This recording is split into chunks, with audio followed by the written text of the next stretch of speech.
ታሪካችን የሚጀምረው በ30ዎቹ ግማሽ ላይ የምትገኝን ኤማ የተባለችን ሴት እያሳየን ነው። ይህች ሴት ባለትዳርና የሁለት ልጆች እናት ስትሆን ከሩቅ ለማየት አስደሳችና የተረጋጋ ህይወት የምትመራ ስትመስል፣ ነገር ግን ኤማ የገዛ ባሏ እንኳን ፈጽሞ የማያውቃት በጣም ተፈላጊና አደገኛ ቅጥር ነፍሰ ገዳይ ነች። ታዲያ ማዛርም ወደ ቦይነስ አይሪስ ከተማ መጥታ ራጁ በተባለ ደላላ መሰረት የተሰጣትን አንድ ሰው የመግደል ግዳጅ በመፈጸም ወደ ሀገሯ ትመለሳለች። እቤትም ደርሳ ልጆቿን ከሳመች በኋላ ለባሏ ለሥራ ጉዳይ ወደ ለንደን ሄዳ እንደነበር ተዋሸዋለች። ለካ ዛሬ ከባሏ ጋር ትዳር የመሰረቱበት 7ኛ ዓመታቸው ስለነበር ባለቤቷ ዴቭ እሷ ታስታውሳለች ብሎ ሲጠብቅ፣ እሷ ግን ምንም ነገር ትዝ ሳይላት ዴቭ ቀኑን ያስታውሳታል። በዚህም ትልቅ የጥፋተኝነት ስሜት የተሰማት ኤማ በጠዋት በመነሳት ለባሏና ለልጆቿ ቁርስ መስራት ትጀምራለች። በዚህ መሃልም ደላላዋ ራጁ ይደውልና በቦይነስ አይሪሱ ስራዋ ደንበኛዋ በጣም እንደተደሰተና ሙሉ ክፍያውን እንዳስገባላት ይነግራታል። ነገር ግን አሁንም በድጋሚ ፎቶዋ እርሷን በጣም ለመግደል በሚፈልጉ ማፊያዎች ዘንድ በጣም ስለተሰራጨ ጠንቀቅ እንድትል በዛውም ያሳስባታል። ራጁን በመቀጠል ሌላ አዲስ ስራ እንዳለ ለኤማ ይነግራታል። ኤማ ግን ገና ከስራ ከመግባቴ ሌላ ስራ አልቀበልም ስትለው ራጁም አራተይ ግድ የለሽም በማለት በደንብ እንድታስብበት ይነግራታል። በዛ ላይ የአሁኑ ደንበኛዋ በጣም ጥሩ ገንዘብ ስለሆነ የሚከፍለው እርሷን ለመግደል ከሚፈልጉት የማፊያዎች ቡድኖች እንድትድን ጥሩ መንገድ እንደሆነ ያስረዳታል። የዛን ቀን ምሽት ላይ የኤማ ባል ዴቭ ለአንቨርሰሪያቸው ከከተማ ወጣ ብለው እንዲዝናኑ ሐሳብ ያቀርብላታል። እርሷ ግን በጣም ተፈላጊ ስለሆነችና ሌላ ነገር እንዳይፈጠር በመዝጋት ጥያቄውን ውድቅ ታደርግበታለች። ኤማም ቀጥላ ለምን ነገ የመጀመሪያ ቀን የተገናኘንበት ሆቴል ሄደን እራት አንበላም ከዛ እዛው እናድራለን በማለት ሐሳብ ታቀርባለች። ቢስማማም ባይስማማም እሺ ከማለት ውጭ አማራጭ የሌለው ዴቭም በኤማ ሐሳብ ተስማምተው ይተኛሉ። ጠዋት ላይም ኤማ ለዴቭ እህት ኬሊ ዛሬ እነርሱ ቤት ስለማያሩ ልጆቹን እንድትጠብቅላቸው ትነግራታለች። ምሽት ላይም ኤማ ቀድማ ሆቴል ደርሳ ባለቤቷን ዴቭን መጠበቅ ስትጀምር ዴቭም መንገድ በጣም ተጨናንቆበት ያረፍድባትና ትንሽ ሊቆይ እንደሚችል ሊነግራት ሲሞክር ኔትወርክ እምቢ ብሎ ያስቸግረዋል። ኤማ ደግሞ ወደ ውስጥ ገብታ መጠጥ አዛ እየጠጣች ሳለ አንድ ቦብ የተባለ ሽማግሌ ከርቀት ያፈጥባታል። ኤማም በልቧ የማን ነው እኩያ ቢስ እያለች እንዳላየ ለመሆን ስትሞክር ቦብ ጭራሽ ተነስቶ መጥቶ ሰላም ካላት በኋላ የሆነ ቦታ እንደሚያውቃት እርግጠኛዋ እንደሆነ ይነግራታል። ኤማም አይ ተመሳሳይብክ ነው በማለት ትመልስለታለች። ቦብም ሞዴል ነሽ እንዲህ በማለት ይጠይቃታል። ኤማም ይሄ ሽንቱ የቀዘቀዘ ሽማግሌ ለምንድን ነው የማይተወኝ ያለች በሆዷ አይ ፋይናንስ ውስጥ ነው የምሰራው አካውንታንት ነኝ ትለዋለች።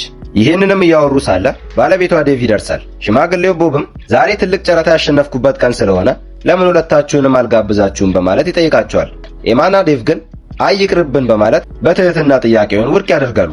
ቦብም ሐሳባችሁን ከቀየራችሁ ግን በማለት የክፍሉን ቁጥር ሰጥቷቸው ይሄዳል። እነ ዴቭም ጤና የለውም እንዴ በማለት ትንሽ ከጠጡ በኋላ ወደ ክፍላቸው ይሄዳሉ።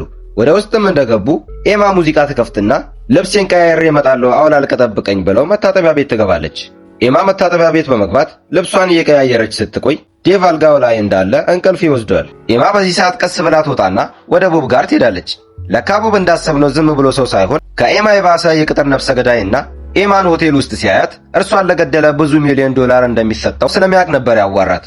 ቦብም ቀጥሎ ምን ያህል ብዙ ሚሊዮን ዶላር እንደሚከፈለው ታውቂያለሽ አንቺን ለገደለ፣ ስለዚህ ሞትሽን እኔ በማስመሰል ገንዘቡን እኔ 60% አንቺ ደግሞ 40% እንካፈለው ይላታል።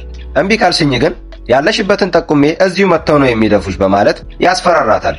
ኤማም ቅድም መተህ ስታዋራኝ መጠጥ ውስጥ መርዝ ጨምሬበታለሁ በማለት መርዙ የሚሰራበትን ሰዓት እየቆጠረች ስለነበር ልክ ሰዓቷን ስታየው ሰዓቱ ሲደርስ ቦብ ራሱን ስቶ ይወድቃል። ኤማም ስራዋን ጨርሳ ልትወጣ ስትል ዴቭ ይደውልላትና የት እንደሆነች ይጠይቃታል። ሽማግሌውም ገና አልሞተም ነበርና እንደምንም የቀረችውን ጉልበት አሟጦ ኤማ ላይ ተኩስባታል።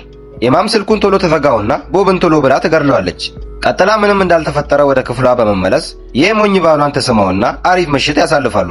በሚቀጥለው ቀንም ኤማ ለደላላ ራጁ በተደጋጋሚ ምልክት በመላክ ትላንት ማታ ስለተፈጠረው ነገር ትነግረዋለች። ዴቭም ኤማን ሊያዋራ ሲሞክር ኤማ ትኩረቷ ሁሉ መልእክቱ ላይ ሆኖ ባሏን ችላ ትለዋለች። ደላላው ራጁም ይደውልና ኤማ ልታዋራው ስትወጣ ዴቭ የሚስቱ ሁኔታ በሙሉ ግራ ያጋባዋል።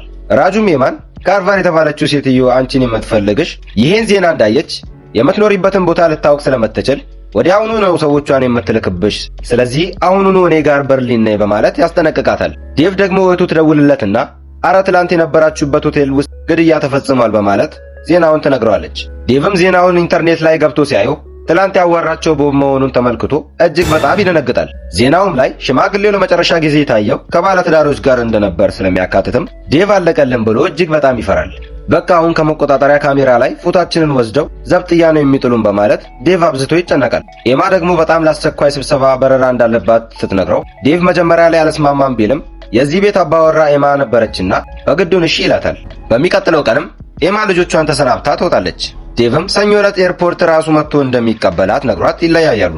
ኤማ ከሄደች በኋላ ዴቭ በቦብ ሞት ዙሪያ የወጡ ዜናዎችን ወዲያው መከታተል ይጀምራል። እሱ እንደገመተውም ፖሊስ ከመቆጣጠሪያ ካሜራ ላይ የቦብና የሁለቱን ፎቶ በማውጣት እየተፈለጉ እንደሆነ ይመለከታል። ጭራሽ ደግሞ ለኤማ ሲደውል ስልኳ ዝግ ሲሆንበት ጭንቀቱ ይጨምርና ብቻውን ምን ማድረግ እንዳለበት ግራ ይጋባል። ኤማም የምትመለስበት ቀን ደርሶ ዴቭ በጠዋት ወደ ኤርፖርት በመሄድ ዛሬ ከሚመለሱ ሰዎች ውስጥ ስሟ ተመዝግቦ እንደሆነ ሪሰፕሽኒስቷን ይጠይቃታል። እሷም እሱ የሚላት ሴት ስም እንዳልተመዘገበ ለዴቭ ትነግረዋለች።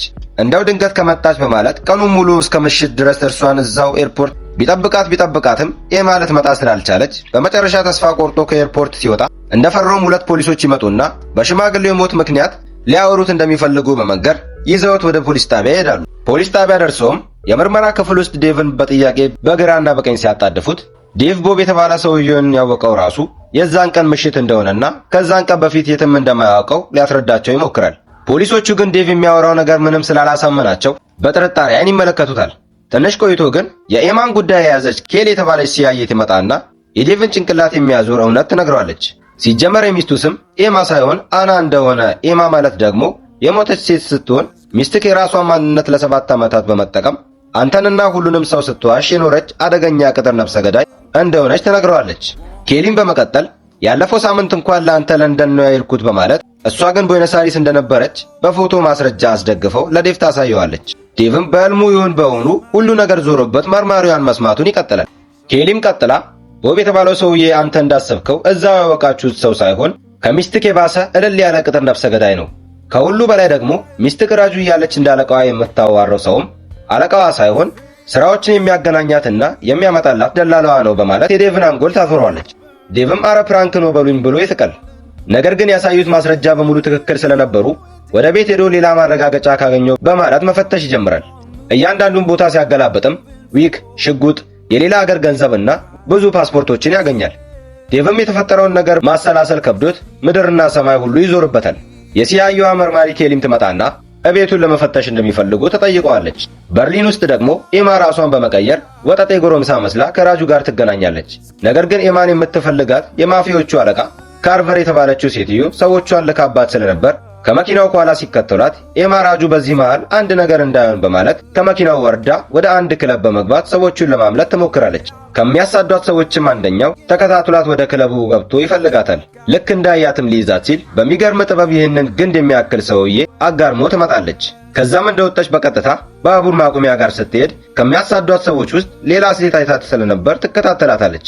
የማታሪያ የባቡር መጠበቂያ ጋር ስትደርስ ከልጅቷ ትሰወረባትና ከኋላ ድንገት መታ አንቃ ትገድላታለች። ኤማም ቶሎ ብላ ከባቡር ጣቢያ ስትወጣ ራጁ ይመጣና ጭኗት ሊያመልጦ ሲል በጣም በሚያሳዝን ሁኔታ ከአሳዳጆቿ ውስጥ አንደኛው በሽጉጥ ራጁን ይመታዋል።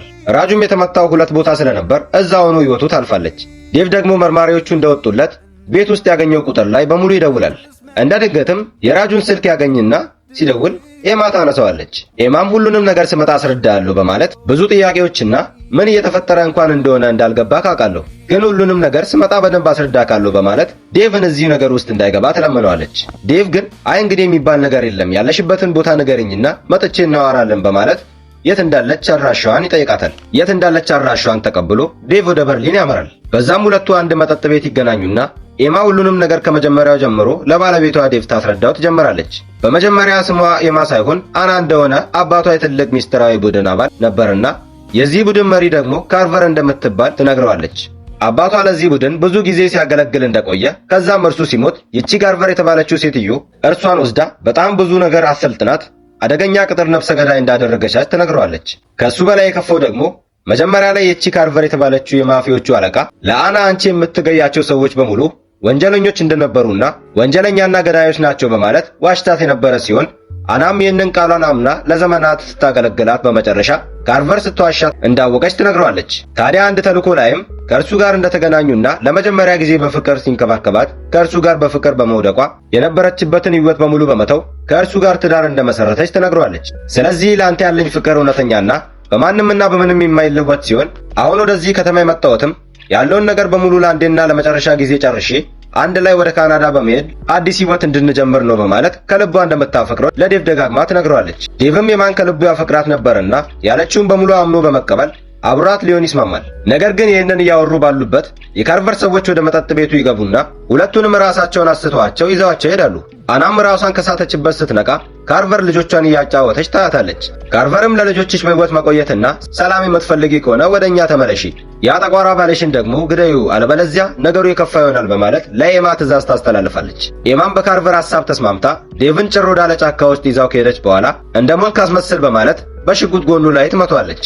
ከርቀትም ስናይፐርና መኪናው ውስጥ ሆነው እና ኤማንን ሲከታተሉ የነበሩት የካርቨር ሰዎችም ኤማ ዴቭን በሽጉጥ መምታቷን ሲያዩ ዴቭ መሞቱን ለማረጋገጥ አንደኛዋ ሴት ትመጣለች። ሴቲቱም የዴቭን ሬሳ ካየች በኋላ ሞቷል በማለት በማመን አንስታው መኪናው ውስጥ ልታስገባው ስትል ኤማ ከርቀት እያየችው የነበረው ስናይፐር አሁን ላይ ዛፍ እንደከለለው ስትመለከት ይህንን ጥሩ አጋጣሚ በመጠቀም ሴቲቱን ትገድላታለች።